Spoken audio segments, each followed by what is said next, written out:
jour-là dans la maison, quoi. Hmm. Super, merci, merci Gabriel. C'était important. Je ne voulais pas te couper pour que tu puisses exposer revenir de manière synthétique ce que tu as fait sur les 4 points. En attendant, j'avais plusieurs questions et on va les reprendre un petit C'est peu. sûr? Mhm. La première chose que que je comprends dans ce que tu dis, en tout cas, euh, de ce qu'on perçoit, tu parlais aussi de l'importance que l'Église puisse avoir un regard prophétique, puisse Mhm. analyser, puisse aussi, tu parlais du fait d'avoir l'intelligence, d'avoir des temps. Mhm. Et de ce que je comprends, c'est que à travers ton partage qui est profond et euh, qui, qui a une ampleur prophétique, au-delà de ce que nous, on peut comprendre dans le prophétique, c'est-à-dire juste une parole comme ça qui est donnée, qui se touche vraiment sur un mode de vie, sur le monde, sur notre façon de vivre.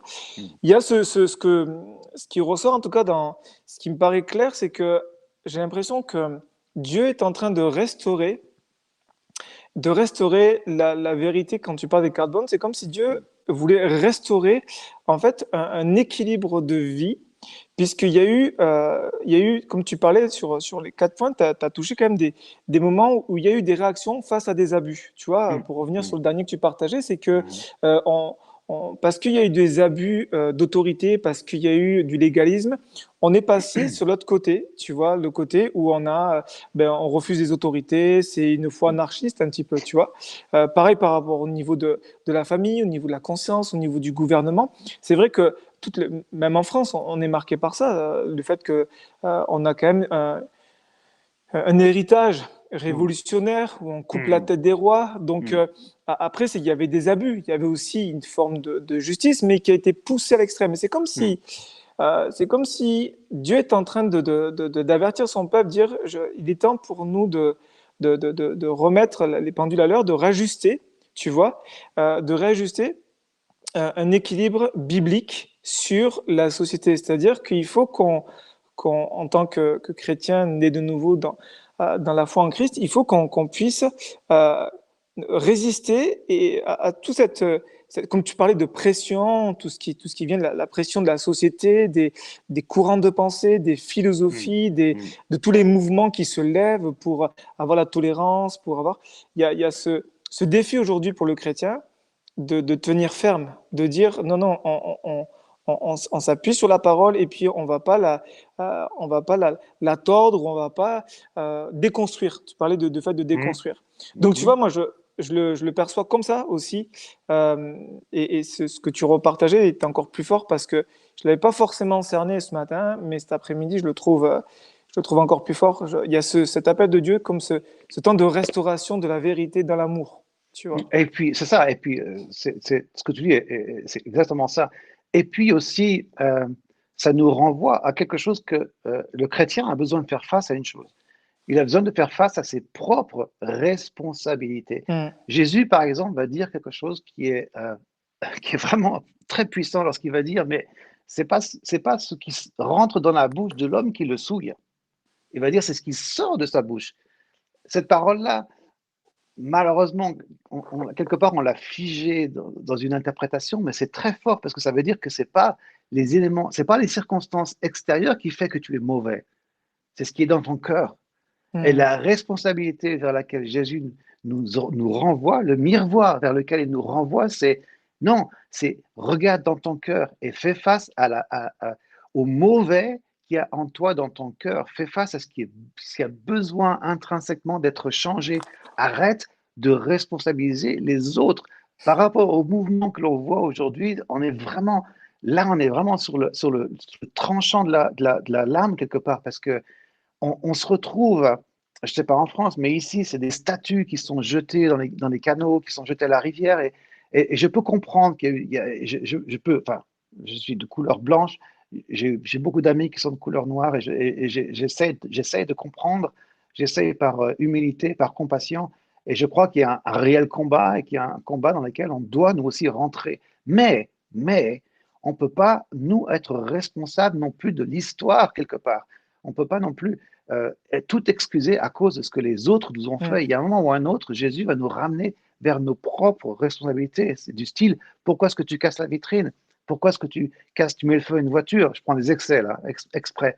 Est-ce que c'est vraiment parce que tu défends une cause ou est-ce que parce qu'il y a autre chose dans ton cœur qui a besoin d'être changé?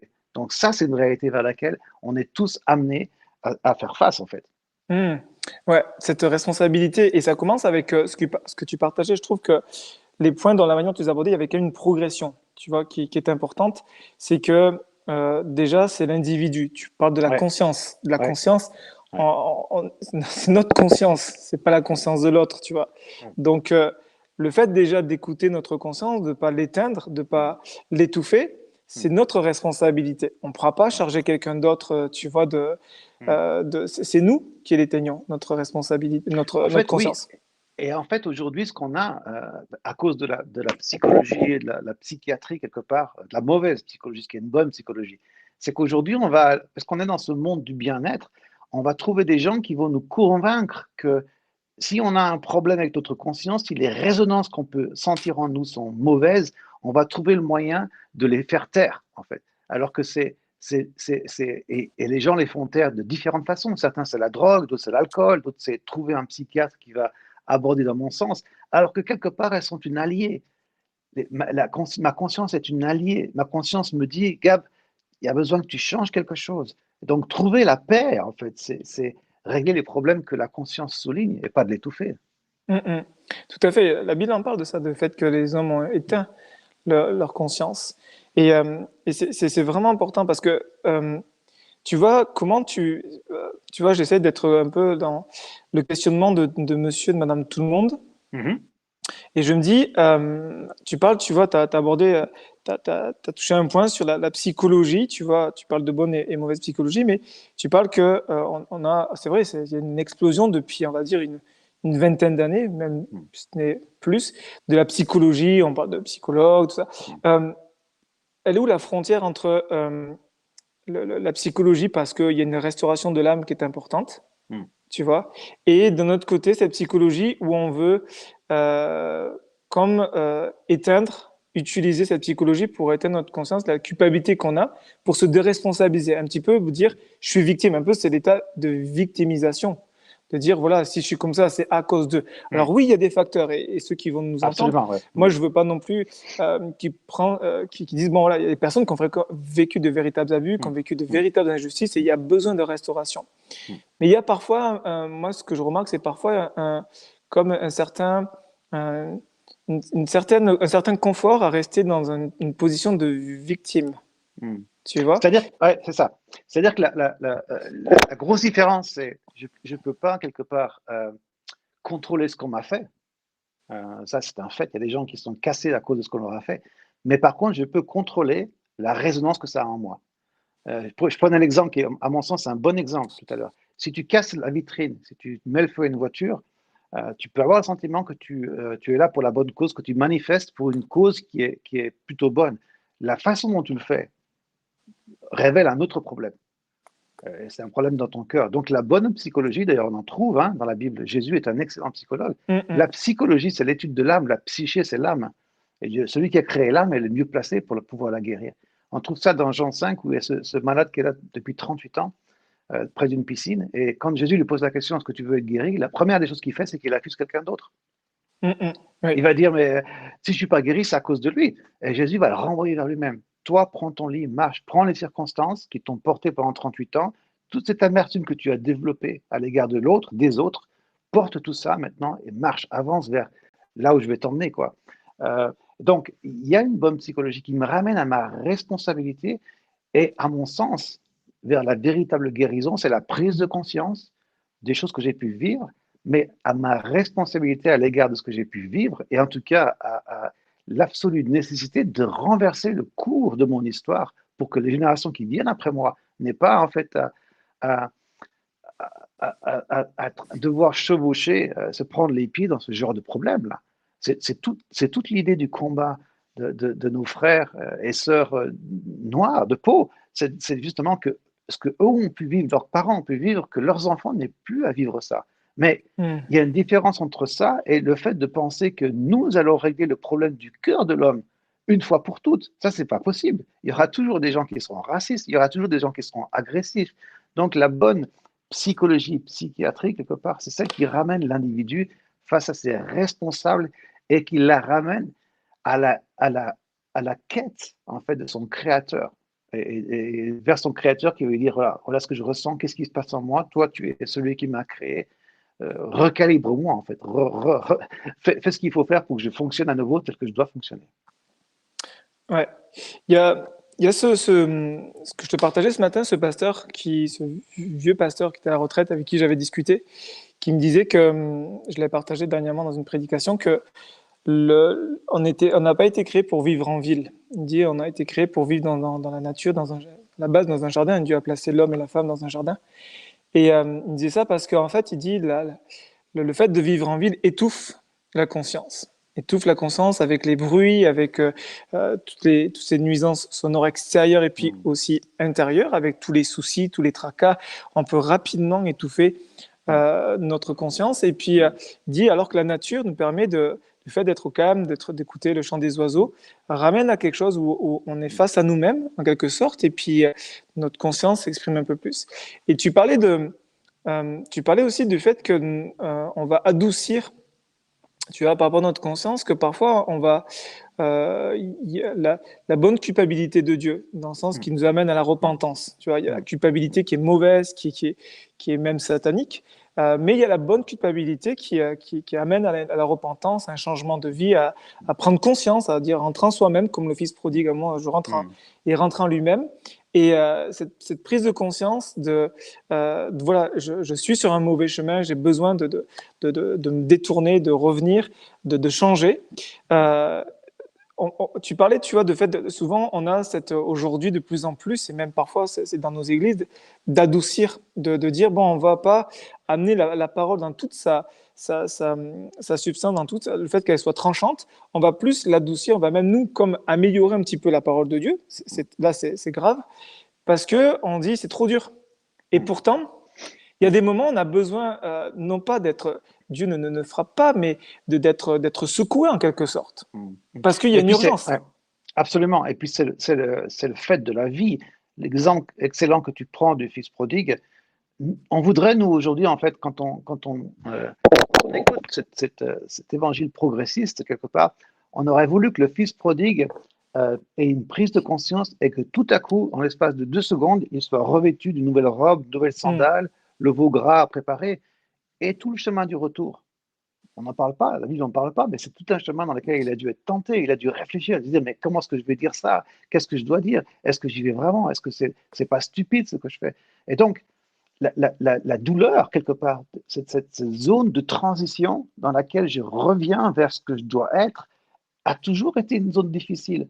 La prise de conscience que ma conscience peut être une alliée et qu'elle me parle des choses que je dois faire, que je dois devenir. Il y a des gens aujourd'hui, ils ne supportent pas le silence.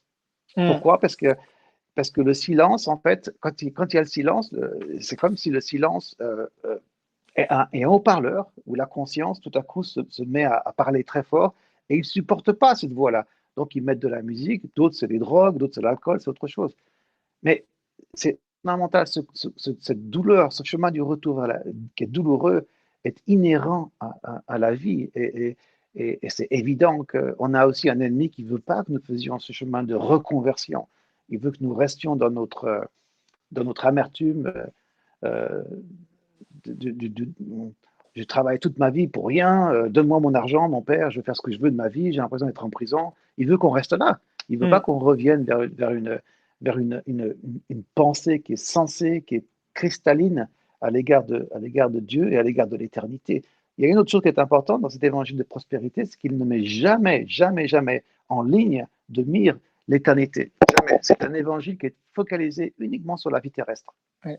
Donc c'est la raison pour laquelle il trouve un écho tellement favorable, parce qu'on est dans un monde aujourd'hui où les deux choses qui sont recherchées le plus, c'est la connaissance absolue, d'où le développement d'Internet, d'intelligence artificielle, etc. Et ce que ça va amener dans le futur est la recherche de l'éternité, de la vie éternelle. On essaye de plus en plus de pousser les barrières de la mortalité de l'individu. Et donc cet évangile qui dit, mais c'est important de focaliser sur ce qu'on vit sur la terre, alors que l'évangile du Christ focalise sur l'éternité et pas sur la vie sur la terre.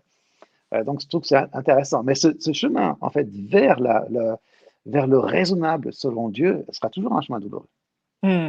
Et c'est ça, en fait, c'est que on fuit la douleur. On est dans Mm, une société, on est dans un monde aujourd'hui où avec mm, toutes les avancées technologiques, mm. bon, qui sont bonnes, il y a des choses qui sont très très Absolument, bonnes. absolument. Aujourd'hui, on utilise une avancée technologique, Mm, mm, c'est un très bon outil. mm, Mais le danger, c'est que on amène à ce que ben, l'homme soit au centre. On se sent, on vient. Je trouve que ça amplifie le mm, fait qu'on va se tourner sur nous-mêmes, qu'on va mm, être regarder à notre nombril et puis dire bon ben voilà, on souffre et mm, puis on veut pas souffrir. Donc à la quête du bonheur, à la quête du mm, bien-être, mm. on va comme refuser ouais, il y a certains refus de la douleur. Il y a dire non, on veut pas souffrir. Et pourtant, ça fait partie de l'école de Dieu, la douleur, la souffrance. L'apôtre Paul va dire, il va le dire, il faut s'armer de la pensée de la Mm, souffrance, de souffrir. mm, Il va dire là à Timothée, souffre avec moi. mm, Donc, il y a quelque chose de Dieu dans la souffrance. mm, Et mm. c'est un défi aujourd'hui parce que ce qu'on partage là, c'est pas très populaire parce que Non. on a même, comme tu disais, parfois on se retrouve parfois avec une tendance dans nos églises à dire bon ben voilà, on va apporter le bien-être aux gens avec Mm, l'évangile. Alors oui, il y a une forme de Dieu, Jésus guérit, Jésus restaure, mm, mais mm, on oublie toute cette période de crise, de moments où Dieu, pour nous faire grandir, nous faire passer mm, par des déserts, par des moments de mm, souffrance, de douleur. mm, Et pourtant, on est dans le plan de Dieu. On est dans le plan de Dieu, mais voilà. mm. Mais c'est vrai qu'il y Et, a ce défi-là. et c'est l'interprétation de certains textes aussi, la déconstruction de certaines vérités bibliques, du style hébreu, Christ a appris l'obéissance par les choses qu'il a pu souffrir. On a déconstruit ça, on a dit, c'est pas vraiment ça que celui qui a écrit Hébreu a voulu dire. Il y a certaines choses qui disparaissent, l'atonement, la croix. Cet évangile progressiste dit par exemple que la croix, c'était pas l'intention du Père, Hmm. que le Père voulait éviter ça. Donc, si tu veux, on met en avant un évangile qui est totalement édulcoré, sans aucune souffrance, et qui met en avant la prospérité, la bonne santé, la beauté et l'éternité, en fait, sur la terre. Donc, forcément, moi, je le vois bien hein, pour tous ceux qui ont, on va dire, un ministère public, un service public, je devrais dire. On se rend bien compte que certains sujets sont très, très, très, comment dirais-je, aimés. On a des likes de partout, et puis d'autres choses où les gens, c'est à peine s'ils écoutent ce qu'on a à dire. Le problème pour chacun d'entre nous, c'est finalement, c'est pas combien de personnes aiment ou n'aiment pas, c'est la véracité et la Hmm. fidélité à la vérité, en fait. C'est ça qui est le plus important. C'est ça, c'est ce que tu partageais, on avait partagé, tu disais que on est dans ces temps où les gens vont chercher à entendre des choses qui leur sont agréables, chercher des choses, et dès qu'ils vont entendre des choses qui vont peut-être les remettre en question, ou une certaine, voilà, ça va être un petit peu abrasif, ou ça va les froisser, ils vont, Mm. parce qu'ils en veulent pas, ils ont besoin de... Et c'est vrai que je pense qu'il y a aussi ce côté où ils ont tellement de pression, ils vivent tellement de choses, que ce soit leur travail, que ce soit dans la famille, que ce soit avec tous les défis qu'ils vivent. Mm. C'est comme dire, je veux souffler et j'ai besoin, alors que c'est une autre forme d'esclavage. Ils vont partir sur une autre forme d'esclavage qui va être encore pour eux quelque chose qui va être lourd à vivre. Alors Et que puis, ouais, quand, et puis quand le Seigneur nous touche ou nous percute par sa parole, c'est pour nous libérer. C'est toujours la mm, vérité est là pour nous affranchir. mm. C'est ce que Et, Jésus va dire. et pour certains, ce sont des enfants qui ont vu leurs parents totalement engagés, dévoués, aller à toutes les réunions, prier, etc. Puis qui ont vu leurs parents abusés, qui ont vu leurs parents Hmm, déprimés, qui ont vu leur père pasteur dépressif ou autre, et qui se disent maintenant, non, c'est terminé, moi je crois plus à ce type d'interférence évangélique, charismatique dans ma vie. J'ai besoin de quelque chose qui soit beaucoup plus cool. Dieu est amour, Dieu nous aime, Dieu veut qu'on prospère à tout égard. Malheureusement, et c'est là où on a besoin, si tu veux, de faire face à ces sujets-là avec beaucoup de grâce, beaucoup d'amour, oui. beaucoup de compassion, parce qu'il y a des gens qui réellement souffrent et qui ont Hmm, hmm, énormément souffert. Encore une fois, c'est pas moi qui les ramène, c'est les Écritures ramènent à ça. Si tu as souffert, le plus important, c'est aujourd'hui, c'est pas tellement combien tu as souffert, c'est mais qu'est-ce que tu fais avec ça? Comment hmm, est-ce que tu agis avec ça? Comment est-ce que ça te fait réagir? Est-ce que c'est quelque chose qui te dresse contre l'autorité? Est-ce que c'est quelque chose qui te dresse contre ton couple, contre ta propre santé, contre tes enfants, etc.? Ou est-ce que tu vas plus loin et tu cherches la rédemption par le Christ, la grâce et l'amour de Dieu, faire en sorte que ce cauchemar s'arrête un jour, quoi. hmm, hmm. C'est ce que tu partageais ce matin dans à la fin. Tu disais en fait qu'il y a aussi toutes ces réactions, que ce soit au gouvernement, que ce soit dans des réactions par rapport à l'Église, de dire, bon, ben, on va trouver un évangile plus cool, ça vient chercher quelque chose au-dedans de nous, dans notre cœur. Tu vois, de dire, en fait, le problème, c'est souvent, on porte vers l'extérieur, mais ça avant tout en nous, au-dedans de nous, Oui. qu'il y a aussi des choses qu'il faut qu'on mette en lumière. Il y a, il y a aussi ce moment que tu as partagé sur la famille. Et j'aimerais revenir dans ce que tu partageais ce matin. Quelque chose de très, très pertinent, c'est que c'est vrai qu'aujourd'hui, la famille, tu parles il y a une fracture. Et c'est vrai qu'elle a été, elle a été attaquée. Elle a été attaquée dans tous les sens du terme. Il y a vraiment une emprise sur la famille. Pourtant, c'est la première institution que Dieu a établie. Il a établi la famille avant même l'Église. Et donc, c'est de Dieu. La famille est dans le plan de Dieu, Mm. c'est le cœur de Dieu. Dieu a déversé son cœur dans la famille et elle est attaquée. Et tu as parlé de l'importance de la transmission. Mm. Je le résume comme ça parce que ça a été, tu as abordé beaucoup de choses, mais tu parlais de la transmission donc avec Moïse et puis aussi avec, tu as abordé quelque chose de super pertinent, c'était de Josué. Mm. Lorsqu'ils ont traversé le Jourdain, tu vois, est-ce que tu veux bien revenir sur cet aspect-là de transmission? Oui, et c'était dans le contexte quand on disait que l'heure aujourd'hui, on est à l'heure de transmettre ces choses-là, et c'est pas uniquement pour les prédicateurs, pour les pasteurs, pour ceux qui prêchent, mais on est tous prédicateurs. Dans nos Hmm. familles, on est prédicateurs. Et dans la Bible, il y a une espèce d'ADN, il y a un langage, un fil rouge constamment là, cette idée que Dieu a commencé à insuffler dans le peuple des Hébreux, et le peuple d'Israël qui quitte l'Égypte, c'est enseigner vos enfants, dites-leur, c'est la voix, c'était la loi orale, c'était les discussions, ils avaient le temps dans le désert, quand ils Hmm. plantaient la tente, ils vivaient en communauté, donc ils se partageaient ces choses-là. Et puis on le voit ensuite dans Josué qui, enfin, est celui qui va amener le peuple vers la terre promise, et au moment où il traverse le Jourdain, Dieu va lui dire, prends 12 pierres, une pour chaque tribu d'Israël, et mets-les au milieu du Jourdain. On ne les verra pas parce qu'elle a cru, mais il viendra un temps où tes enfants te poseront la question, qu'est-ce que ces 12 pierres vont faire là, en plein milieu du Jourdain, ça n'a pas de sens. Très clairement, elles ont été érigées comme un espèce de totem, là. Et ce sera aux parents de dire, mais ça, c'est le souvenir pour que vous posiez la question, et c'est le souvenir de ce que Dieu a fait à l'époque. Et donc, cette transmission de la connaissance, et quand je parle de la connaissance, ce n'est pas seulement de la connaissance biblique, c'est aussi de la connaissance de l'expérience, de ce qu'on vit, les saisons qu'on traverse.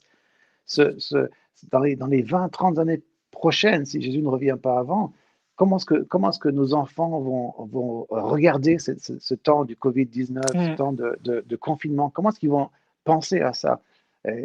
J'espère que pour les enfants de familles qui croient en Christ, ils vont voir ça comme un temps où Jésus nous a demandé d'écouter, d'être dans le silence, de tendre l'oreille, de chercher sa face, de prier pour les nations, de prier pour notre communauté, de prier pour nos voisins, d'aimer nos voisins, etc., de remettre notre maison en ordre, de recalibrer notre amour les uns pour les autres. Et donc cette loi de transmission est extrêmement importante. Ce que l'ennemi fait aujourd'hui en insufflant certaines idées qui sont contre la culture biblique, c'est qu'il fait exploser la famille dans le sens où il n'y a plus de conversation. C'est la télévision, c'est on mange sur les genoux, Hmm. on n'a jamais de discussion vraiment honnête. Et après, on se pose la question pourquoi est-ce que les enfants partent et ils ont une vie carrément en parallèle avec la vie de famille, même s'ils ont besoin de développer certains réflexes, c'est clair. Mais tout ça, c'est important parce qu'il y a une chose qui revient aussi quand je parle de cet évangile progressiste. La raison pour laquelle beaucoup de chrétiens ont sauté vers cet évangile-là, c'est parce que pendant longtemps, l'Église a vécu dans une bulle, en fait, charismatique, presque culturelle, religieuse. Ils n'ont jamais développé d'anticorps, ils n'ont jamais été exposés aux vraies vérités agnostiques de ce monde dans lequel on vit. Et donc là, tout à coup, avec l'explosion médiatique et de l'information, ils ne sont pas exposés, ils sont propulsés dans cette soupe-là. Et donc, ils sont obligés de tirer des conclusions très hâtives sans y avoir réfléchi avant.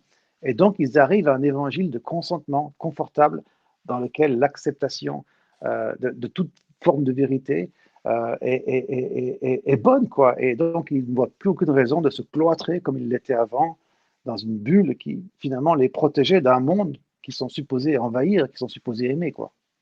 Hmm. Ouais, c'est le mandat que Dieu donne à chaque parent, chaque père, chaque mère.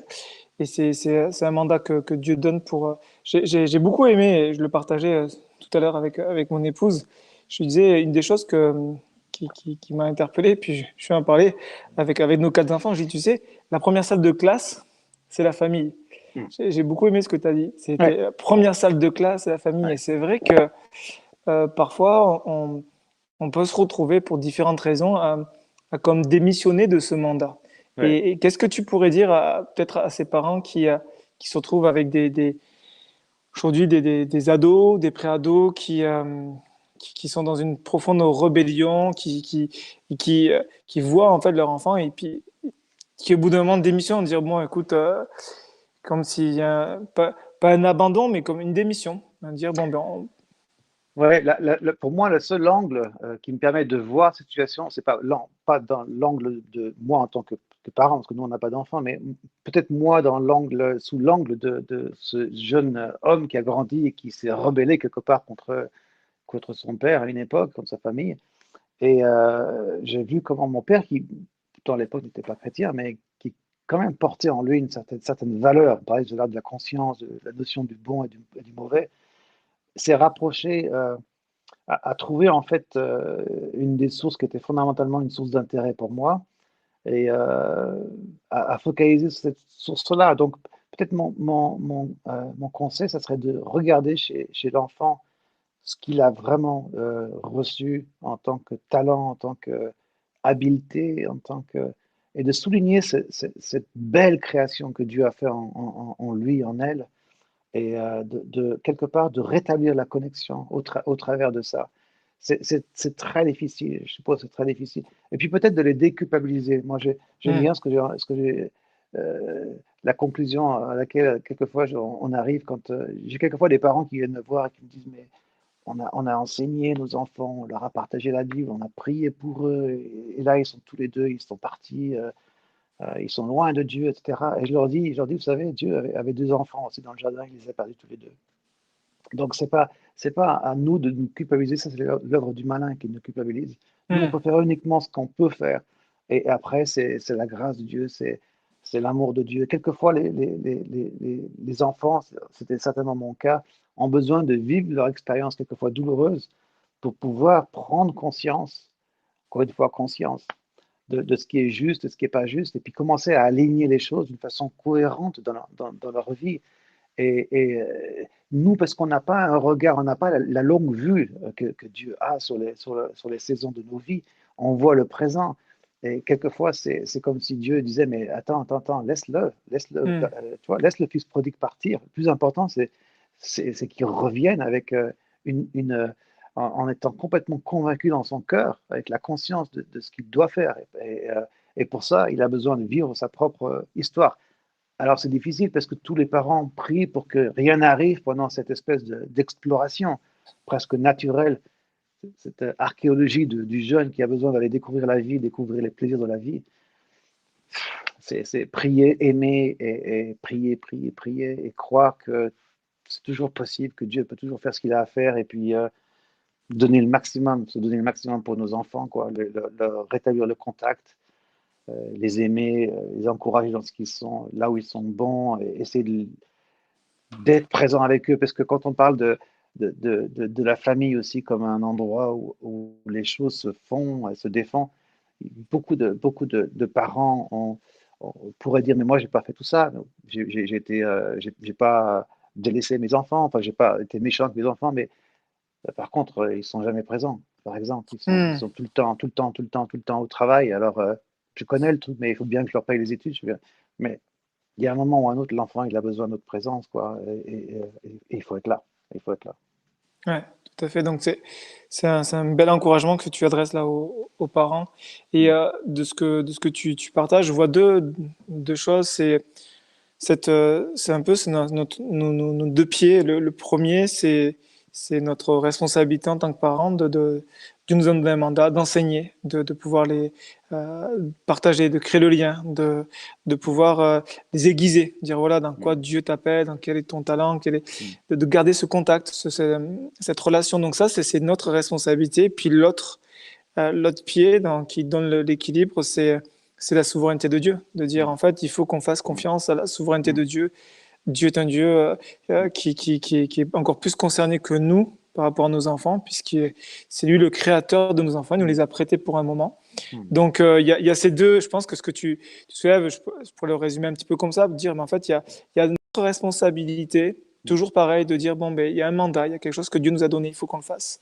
Et puis après, on peut pas aller au-delà. C'est-à-dire Yeah. que c'est le choix aussi de nos enfants. On peut pas, Dieu nous laisse le choix. Il faut qu'on aussi on accepte aussi le fait parfois que ils vont droit vers le mur, mais bon, de faire confiance au Seigneur et puis de remettre nos enfants dans la grâce de Dieu. Comme tu dis, c'est un bel encouragement pour les parents qui évidemment, parce que c'est vrai que, comme tu dis, en tant que pasteur de l'église d'André-Dieu et au-delà du partage que j'ai pu avoir avec différents parents, je m'aperçois qu'il y a vraiment une grosse pression sur les familles. Et puis lorsque même je vois des parents qui sont très concernés par l'enseignement que tu veux donner et puis de voir leurs enfants, le rêve de voir leurs enfants se tourner vers Christ. Et puis il y a aussi moment ce défi, cette souffrance. Donc c'est une source d'encouragement. En tout cas, c'est une parole d'encouragement. Recevez-la et puis persévérez, continuez et faites confiance. Dieu est fidèle. Dieu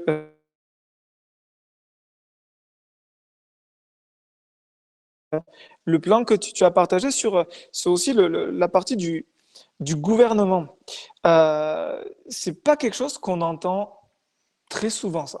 C'est-à-dire que la conscience, quelque chose que j'ai entendu, la famille, ok, l'église, bah, mais là, entre la famille et l'église, tu nous exposes à quelque chose qui est pas du tout. Moi, c'est rare d'entendre une prédication, un juste regard biblique sur le gouvernement, parce que on peut vite pas apprendre sur des partis politiques et tout ça, et puis alors que c'est au-delà de ça.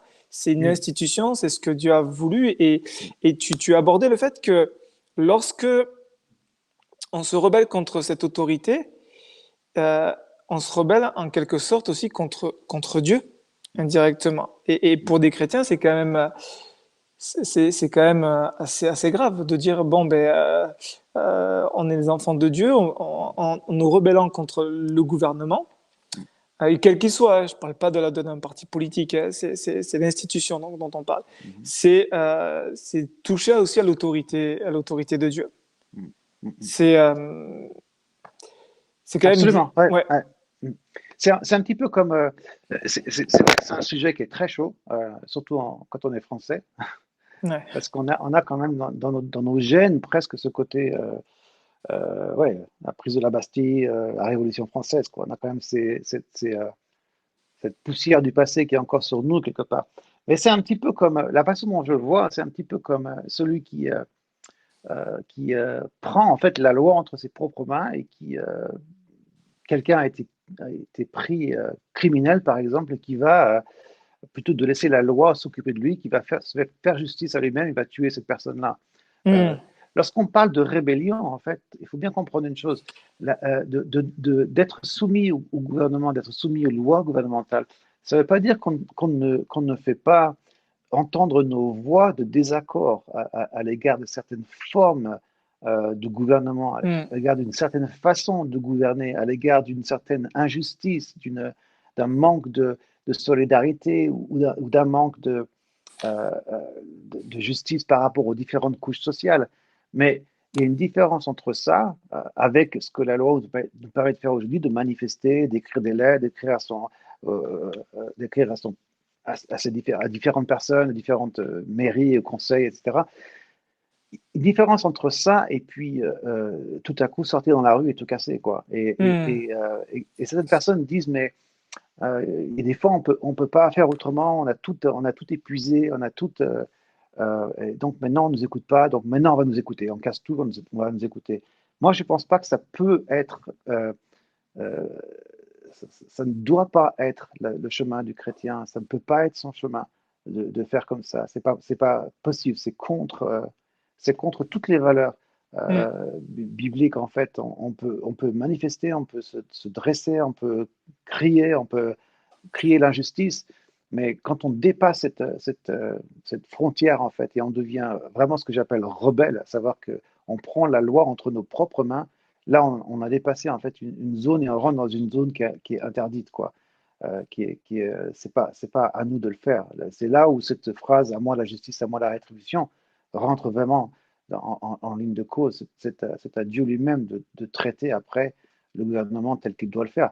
La Bible dit que c'est lui qui installe les rois et c'est lui qui les dépose aussi, les Oui. rois. Donc ça veut dire que s'il a cette puissance, s'il a cette souveraineté, il faut lui laisser cette souveraineté-là. Il ne faut pas, nous, penser qu'on va pouvoir régler le problème. C'est un sujet qui est très délicat parce qu'il y a aussi des situations dans des pays où les gouvernements sont corrompus, certains pourraient dire que le gouvernement français est corrompu, ça c'est une autre histoire. Mais je crois que c'est assez clair quand la frontière est bien placée, c'est assez clair, on sait encore une fois, lorsqu'on culbute quelque part l'auto-révolution, ou lorsqu'on reste dans nos zones où on dit on n'est pas d'accord et on manifeste et on écrit des choses, on essaie de changer les textes de loi, etc. Ce sont toutes des choses qui sont mises à notre disposition dans une démocratie. Il y a une différence entre ça et devenir une société totalement anarchique Hmm. et pleine de contradictions. C'est le cas, par exemple, à Seattle, où cette espèce de bout de la ville maintenant qui s'appelle Chaz, dans lesquels les manifestants sont contre la police armée, et ils ont eux-mêmes formé une police à eux, armée, donc ça n'a pas de sens. On voit finalement que leur discours est complètement incohérent parce qu'ils recréent quelque chose qu'ils sont supposés détruire. C'est bien la preuve que le problème, c'est pas la chose elle-même. Le problème, c'est le cœur de l'individu. Oui, tout à fait. Après, moi, ce qui m'interpelle dans ce que tu partageais aussi, c'est que il y avait aussi cette frontière qui est fine entre le fait d'exprimer un désaccord et le fait de critiquer Hmm. le gouvernement. Moi, j'ai été marqué pendant cette période du Covid. Euh, et j'ai été marqué par plusieurs posts que j'ai vus sur Facebook, sur les réseaux sociaux, de chrétiens qui ouvertement critiquaient le gouvernement. Hmm. Alors oui, il y a toujours des choses à dire, mais je me suis dit, moi, la pensée que j'ai eue dans mon cœur, après c'est personnel, hein, mais la pensée que j'ai eue dans mon cœur, je dis en fait, je me suis dit, mais en fait, notre rôle, c'est pas de critiquer, notre rôle, c'est de prier pour le Hmm. gouvernement, de prier Hmm. pour qu'ils aient la sagesse de gérer.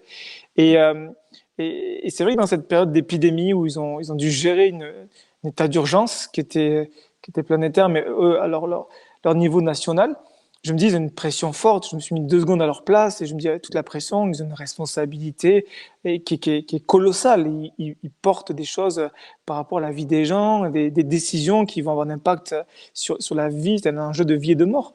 Et je me dis, oui, c'est des humains. Hein. À partir du moment où c'est des hommes, c'est pas des robots. Donc, mais, et là, je me suis dit, en fait, ça m'a dérangé, tu vois, de me dire, en fait, Hmm.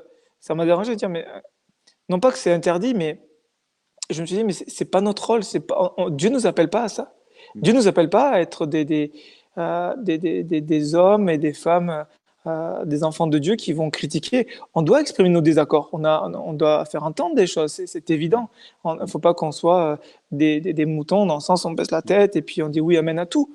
Mais quand je lis les textes, quand je m'aperçois des textes, la façon dont même Paul, quand il se retrouve devant des gouverneurs, des hommes importants, il a un respect. Il va pas tordre l'évangile. Il va prêcher l'évangile. Il Hmm. va annoncer. Et c'est clair et c'est Hmm. net. Hmm. Mais il y a une forme de respect.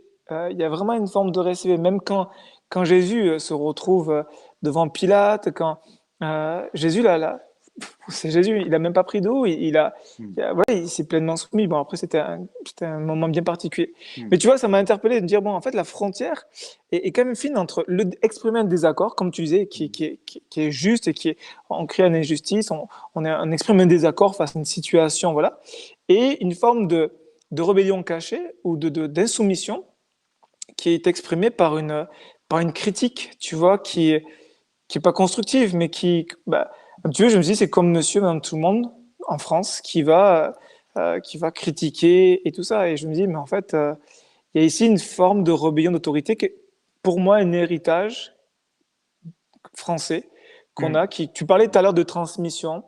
Hmm. Moi, j'ai l'impression qu'il y a une transmission qui est, alors, consciente ou pas consciente, je sais pas, je pense pas qu'elle soit consciente, mais qui est indirecte, où aujourd'hui, on se retrouve à être ben, être des rebelles, quoi. Être des rebelles, même parfois, ce qui me fait mal, c'est dans le peuple français. Je me souviens, moi, je partageais ça à l'église il y a quelques mois en arrière, quand on priait pour les autorités. J'avais vraiment à cœur compris pour les autorités, donc pour le gouvernement, mais aussi pour la police, la gendarmerie, l'armée. Et puis, vraiment, ça à cœur pendant une grande prière. Puis je dis, vous savez, que je vous partage ça, c'est un miracle de Dieu. Moi, j'étais un rebelle, je descendais dans les rues, je manifestais, puis j'avais un look de Rastaman, donc forcément, je me faisais arrêter par la police. Et puis là, de me retrouver donc changement de vie, être né de nouveau, vraiment tout a changé, tous mes repères ont changé, tout a changé. Et d'arriver à prier pour eux et puis de les bénir, je dis, ben, vous voyez, ça, c'est vraiment la grâce de Dieu. Et c'est mon expérience. Et je me dis, en fait, je n'étais pas capable par moi-même parce que j'étais dans une forme de rébellion, parce que j'étais voilà, anti-militariste, anti-ci, anti-là.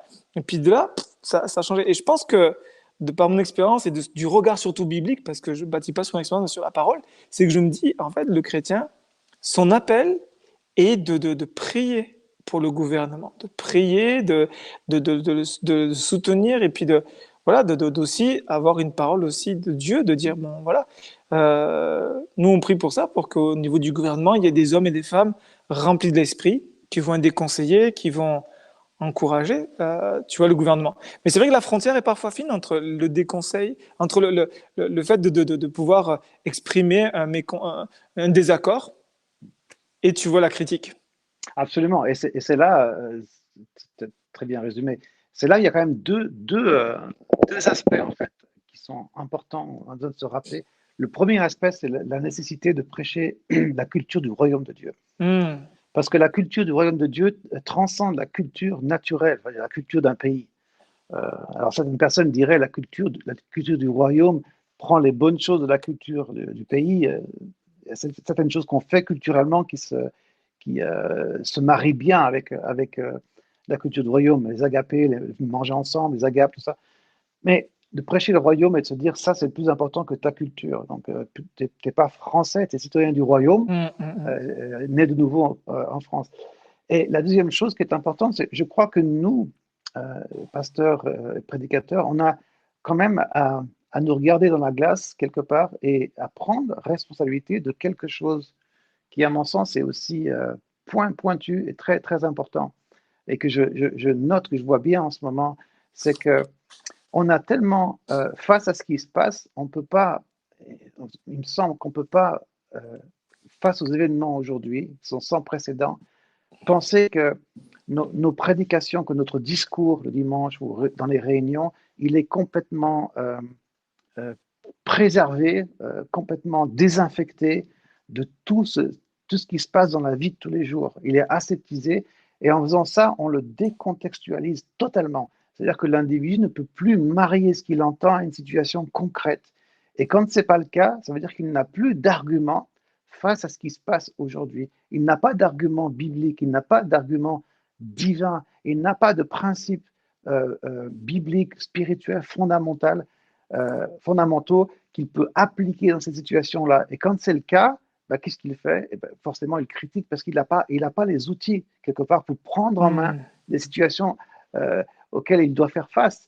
C'est la raison, c'est le pourquoi ce discours, ce partage. C'est pourquoi on a voulu ensemble refaire ça cet après-midi, parce que c'est très important. C'est de contextualiser ce qui se passe aujourd'hui et d'y opposer la parole de Dieu, en fait, en disant voilà ce que la parole nous dit à l'égard de ce qui se passe. Est-ce qu'il n'y a pas une relation?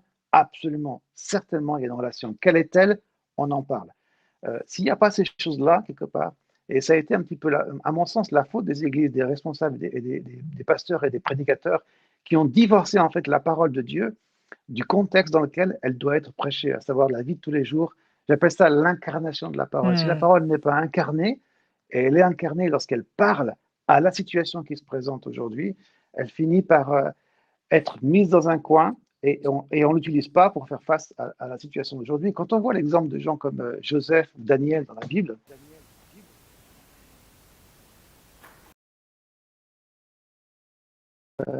géographique, économique de leur nation, Joseph quand même est quelqu'un qui a vu dans l'esprit ces années de vaches grasses et les années de vaches maigres. Donc, c'est quelqu'un qui avait le regard sur des choses qui étaient très concrètes. Il les a contextualisées, tellement contextualisées qu'il a apporté une stratégie. Et c'est ça qui a plu au pharaon. Pas seulement ce qu'il a révélé, mais c'est qu'il avait une stratégie. Mhm. Aujourd'hui, le problème qu'on a souvent, et c'est ce qui laisse du champ à la critique, c'est qu'on dit des choses, mais on ne propose aucune stratégie. On ne propose pas de confronter les événements de tous les jours à la parole de Dieu. Et donc, on laisse le champ ouvert à la critique, à la colère, à la rébellion, quelque part. Et là, je parle évidemment, je parle des enfants de Dieu, de ceux qui sont chrétiens, quoi. Parce qu'ils n'ont aucun, on ne leur a pas donné de moyens on n'aura pas donné de couvert, donc ils mangent avec les doigts, quoi. Et ils font un sacré pâté, en fait. Et je pense que c'est important qu'on répare cette brèche-là, parce que plus que jamais, on a besoin de donner aux gens que Dieu a mis à notre charge une parole pour les temps convenables, pour les temps d'aujourd'hui. Et c'est une parole qui doit être contextualisée, qui doit être concrète, incarnée dans ce qui se passe aujourd'hui. C'est fondamental. Ce qui se passe aujourd'hui, et dans ce qui se passe, la preuve en est notre partage. Il y a tous les ingrédients. Il y a ces 4 points, ça pourrait être 4 points cardinaux, on aurait pu les appeler les 4 points cardinaux de la foi. Mhm. Ça manque pas de matière, quoi. C'est fondamental d'ouvrir les yeux et d'essayer de venir en aide aux chrétiens. Et ça a certainement donné l'envie aux chrétiens de voir les choses peut-être différemment, de lire différemment les choses, de les filtrer, de les amener à la prière et d'être dans la prière efficace. Mhm. Tout à fait. C'est riche, comme tu dis, ce que tu abordes le fait que c'est riche, et c'est vrai que ça fait plus d'une heure qu'on partage, on va pas non plus pousser, je pense on va bientôt finir, Mhm. mais c'est riche, et comme tu dis, il y a encore, j'ai encore deux, trois questions, mais on va terminer avec deux, trois questions, mais il y a Mhm. cette richesse, comme tu dis, dans ce que tu exposes, parce que ça lance des pistes de réflexion et de réforme aussi dans notre façon de faire des choses. Tu vois, comme tu dis, le fait de nous, en tant que prédicateurs, en tant que pasteurs, notre responsabilité de réparer cette séparation, de revenir, tu vois, comme je parlais tout à l'heure, je pense que Dieu veut restaurer des choses dans son Il y a pas de Église. zone démilitarisée. Il n'y a pas de zone démilitarisée. Il faut absolument qu'on enlève ce buffer qu'il y a entre la réalité biblique et les circonstances de la vie de tous les jours. C'est clair, c'est vraiment important. Et c'est défiant parce que ça va changer toute notre façon de faire l'Église aussi. Parce que même notre façon de prier, tu finissais comme ça. C'est que si on arrive à aborder certaines choses de la société et puis à revenir à ce qu'on vit, ce que vit tous les jours, même nos réunions de prière, moi, ça me défie ce que tu me dis parce que ça m'amène dans une réflexion vraiment profonde de dire, bon, ben ça va forcément impacter notre façon de vivre l'Église, de faire l'Église, et on va casser un côté un petit peu religieux qu'on a. Et j'aimerais terminer avec ce dernier point que tu as parlé sur l'Église. Il y avait des choses qui étaient très très intéressantes. Tu disais, et ça c'est un lien avec ce que tu disais, c'est que on contextualise pas la parole de Dieu. Et ce matin, tu parlais de quelque chose. Tu disais qu'en fait, la parole de Dieu, nous l'enfermons souvent dans une catégorie. On va enfermer la parole de Dieu dans dans des catégories et on la contextualise plus. Est-ce que tu pourrais développer un peu plus qu'est-ce que tu vois par catégorie? Est-ce que tu as des exemples sur le fait que parfois on va enfermer la parole de Dieu, euh, tu vois, je sais pas, dans des choses qui touchent même pas la vie des gens, tu vois? Qui Exactement, ouais, exactement. Un des exemples duquel on peut tirer énormément de parallèles avec ce qui se passe aujourd'hui, c'est l'exemple de ce qui s'est passé lorsque les 2 tours à New York sont tombées. Hmm. À la suite de cet effondrement des 2 tours, les églises de la région, en tout cas à New York, se sont remplies. Du jour au lendemain, les églises étaient remplies. Pourquoi? Parce que les gens avaient peur. Il ne faut pas oublier quand même, c'est la première fois que les États-Unis d'Amérique sont attaqués sur leur propre sol. Depuis Pearl Harbor, c'est jamais passé, quoi. Hmm, hmm. Et donc, les églises se sont remplies. Dans ces églises-là, je sais parce que j'ai des contacts là-bas, dans ces églises-là, certains pasteurs, certains prédicateurs n'ont pas changé leur programme. C'est-à-dire que je prends un exemple, je n'ai pas de détails plus que ça, mais si par exemple un dimanche, il y avait une série qui devait aller dans le sens du tabernacle de David, par exemple, ou du tabernacle de Moïse, les pasteurs avaient quand même décidé, non, on continue notre série. Et ce que ça a fait, c'est que ça a créé une espèce de dichotomie, de frontière entre ce qui était dit et la réalité de la vie de tous les jours. Hein, c'est un petit peu comme ce qui s'est passé lorsque Nixon a été assassiné, c'est qu'il y avait une troupe de théâtre qui jouait une pièce de théâtre, et puis dans la pièce de théâtre, il y avait un moment, il fallait qu'ils s'amusent avec un poste de radio, trouver une station et puis improviser avec ce qui se passait dans la station, quoi. En faisant ça, il se trouve qu'ils sont tombés sur l'information qui disait aujourd'hui à Dallas, Nixon a été assassiné.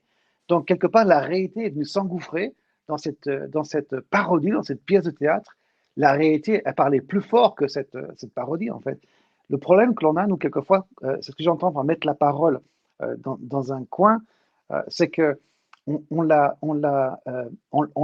met pas dans le contexte de vie dans lequel on est. On parle de choses qui sont bonnes, mais est-ce qu'on parle de choses qui sont aujourd'hui importantes? Est-ce qu'on parle de choses... Alors, certains vont dire, mais la parole de Dieu est toujours importante, bien sûr, mais la parole a son rayonnement quand elle est là pour aussi expliquer, dévoiler la pensée du cœur, expliquer pourquoi est-ce que les hommes sont méchants, pourquoi est-ce que les hommes font ce qu'ils font, pourquoi est-ce qu'il y a des manifestations, pourquoi est-ce que nos frères noirs, nos sœurs noires se crient qu'ils ils en ont assez, pourquoi toutes ces choses, pourquoi toute cette injustice.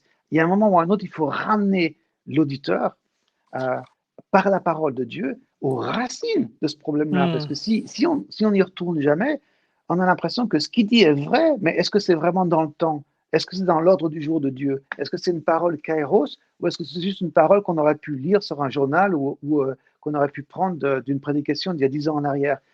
Moi, je pense qu'on a besoin de réconcilier la puissance de la parole de Dieu, de la réconcilier de ce côté qu'on retrouve dans les tribus d'Issachar, comprendre, de discerner les temps et comprendre ce qu'il faut faire, comment est-ce qu'il faut parler, comment est-ce que la parole de Dieu parle aujourd'hui à l'égard de ce que l'on traverse. Ça, c'est fondamental.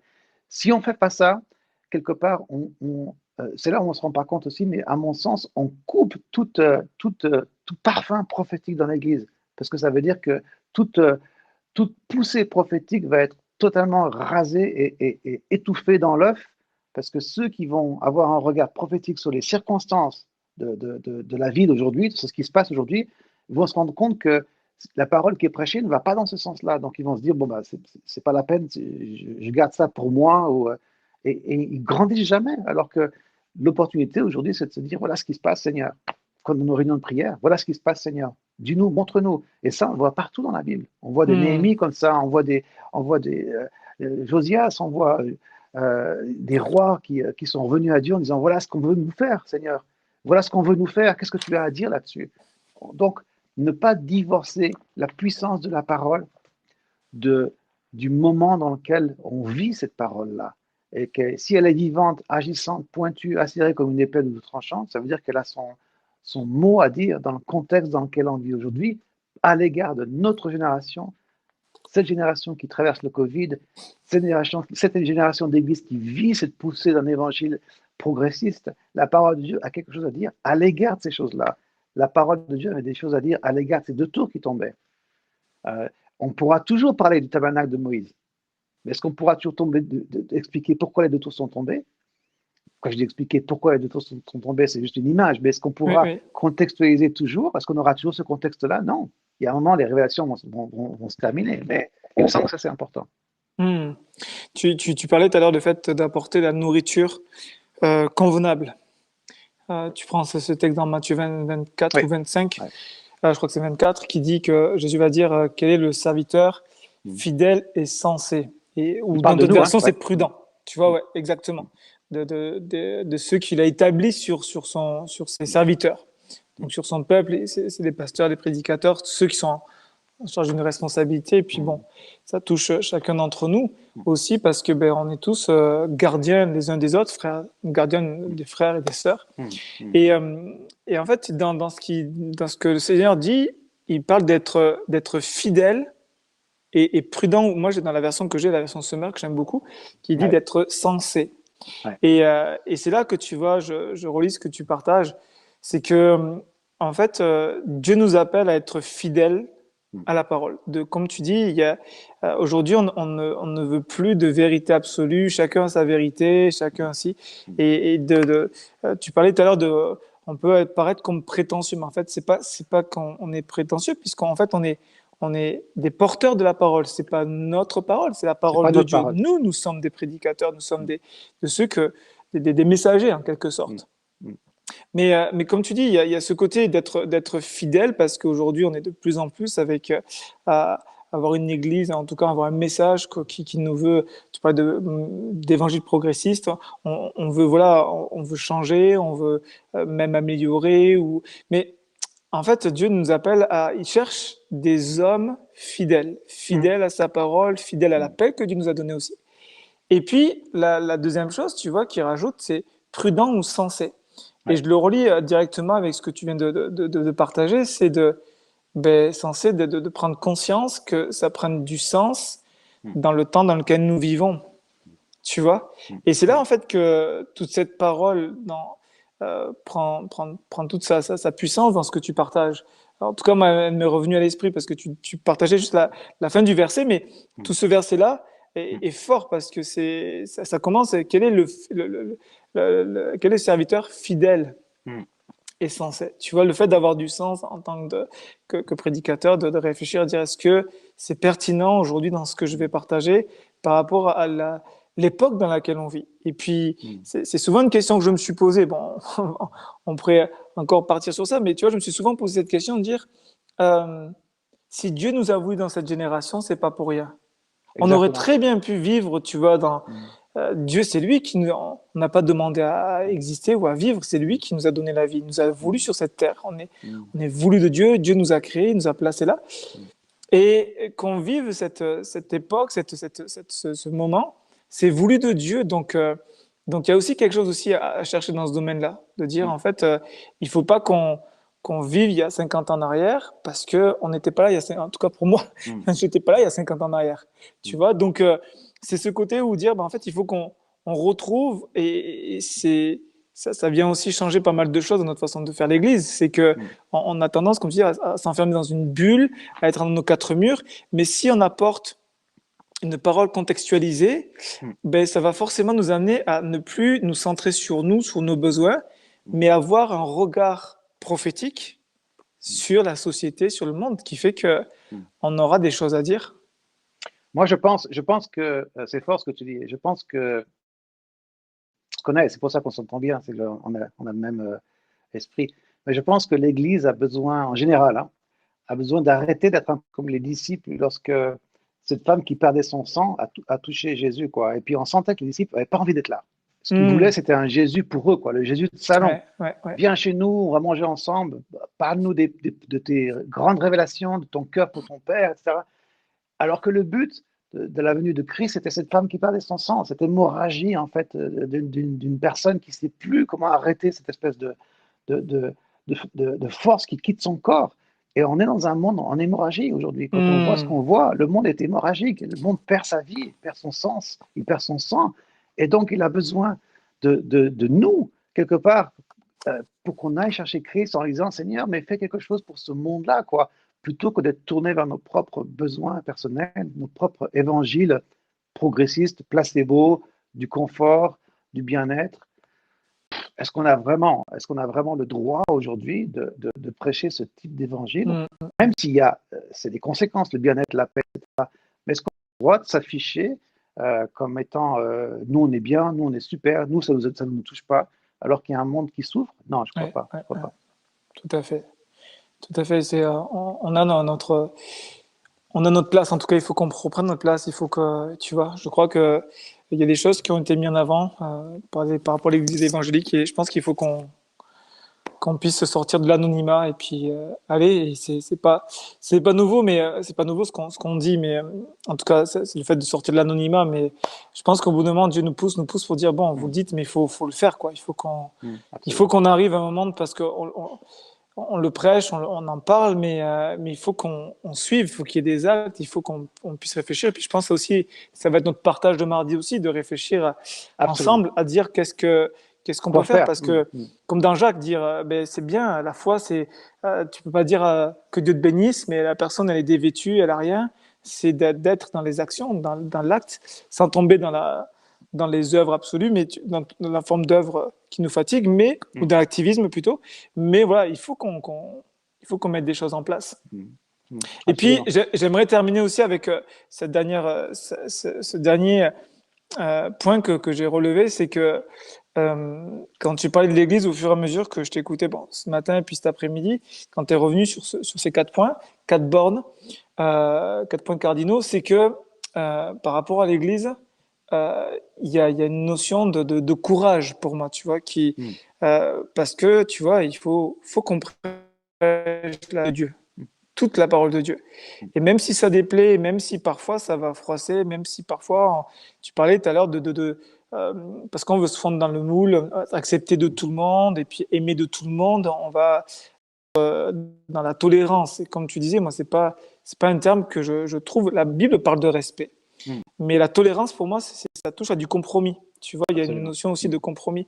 Alors que Dieu nous appelle à être dans la vérité, une vérité qui est absolue, c'est la parole de Dieu, et puis on n'a pas à la bouger, à la changer. Mais tu vois, ça nous demande du courage. Moi, je me dis, l'Église a besoin de courage pour revenir à un amour qui est beaucoup plus biblique. Tu vois, quand tu Mm. prends 1 Corinthiens 13, moi, ça m'a toujours marqué, l'amour se réjouit de la vérité. Donc, on ne peut L'amour de pas la les vérité. dissocier. Ouais. On ne Mm. peut pas les Mm. dissocier. Non. C'est que si tu aimes, tu vas forcément dire la vérité. Mm. Et ça, c'est quelque chose qui m'a interpellé. Si tu aimes la personne, il faut lui dire la vérité. Mm.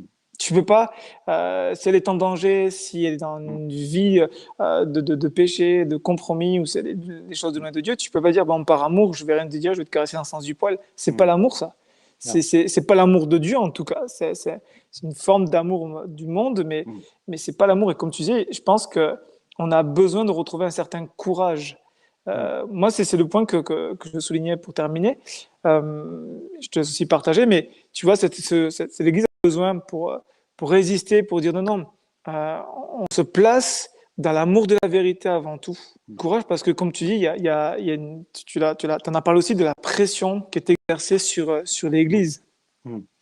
L'amour de la vérité, c'est puissant. En fait, euh, on retrouve ces paroles dans l'Apocalypse où il est dit ils ont vaincu à cause du sang de l'agneau, de l'amour de la vérité, etc. Jusqu'à où l'amour de la vérité va pouvoir nous emmener. C'est pas difficile pour moi, comme pour d'autres, de voir comment est-ce que la situation pourrait basculer très rapidement pour nous. Ces mêmes revendications qu'on voit à l'égard des statuts qu'il faut balancer, qu'il faut détrôner, de la police qu'il faut désarmer. Il y a toute une population évangélique charismatique qui dit certaines vérités. Si ces vérités venaient vraiment en surface à tel point qu'on serait vraiment entendu pour ce que l'on dit, et si on n'accepterait pas, si elles déplaisaient à ce point-là, on pourrait se retrouver très rapidement en fait dans une situation où on est totalement persécuté, voire on est obligé de devenir une église souterraine. Donc moi ce que je vois, et je le dis avec beaucoup de peine, mais de liberté, de sincérité, aussi d'espoir, moi je qui, qui, qui, a, qui va être très tout le monde, qui va complètement raser toutes les aspérités bibliques possibles. Et puis je vois une église souterraine, une église qui aime la vérité. Je vois une église qui est sans tache, sans ride, sans aucun défaut. C'est l'église pour laquelle Jésus revient. Et mon cœur, et j'espère que c'est le vôtre aussi, c'est qu'on fasse partie de cette église-là, peut-être persécutée, certainement persécutée, mais en tout cas profondément attachée à l'amour de la vérité et à l'amour des autres aussi. Hmm. Amen, amen, amen. C'est important. Voilà, on va continuer encore, mais là, je vois que ça fait 1 heure et demie qu'on partage. C'est Ouais, ça tellement. passe vite, hein? Moi, Ouais, je pourrais continuer encore, mais je sais ouais, que bon, tenir sur un écran, sur une vidéo pendant ouais, 1 heure et demie, ouais. parfois, Mais voilà, on espère que ça vous a béni. En tout cas, on croit. Et puis, on prie pour que vraiment ces paroles-là ne restent pas juste des paroles comme ça, mais qu'elles puissent produire des œuvres, des actions, des réformes dans nos vies, parce je me sens concerné aussi. Et donc, vraiment, merci Gabriel pour ce bon temps de partage. On Merci à toi. était content, on était honoré de t'avoir avec nous. Et puis, on poursuivra mardi prochain, donc dans 2 jours, là, mardi qui arrive. Réfléchir concrètement comment on peut Mm, faire, comment on peut mettre les mm, choses en place. Et puis, on va le faire avec l'Église. C'est ça qui est, moi, qui est vraiment un enthousiasme, c'est qu'on va le vivre avec l'Église, avec des partages, avec des échanges, ce qu'on veut dans ce moment-là. Donc voilà, je vous rappelle que si vous voulez participer au Zoom qu'on va avoir mardi, vous nous écrivez un petit message privé sur notre page Facebook où vous avez aussi notre adresse mail. Vous nous envoyez vos coordonnées, puis voilà, vous manifestez. Puis sans souci, on vous le partagera. On l'a pour l'Église, mais si vous désirez aussi venir partager, ça vous intéresse, il y a pas de problème, bien au contraire. On sera heureux de vous accueillir.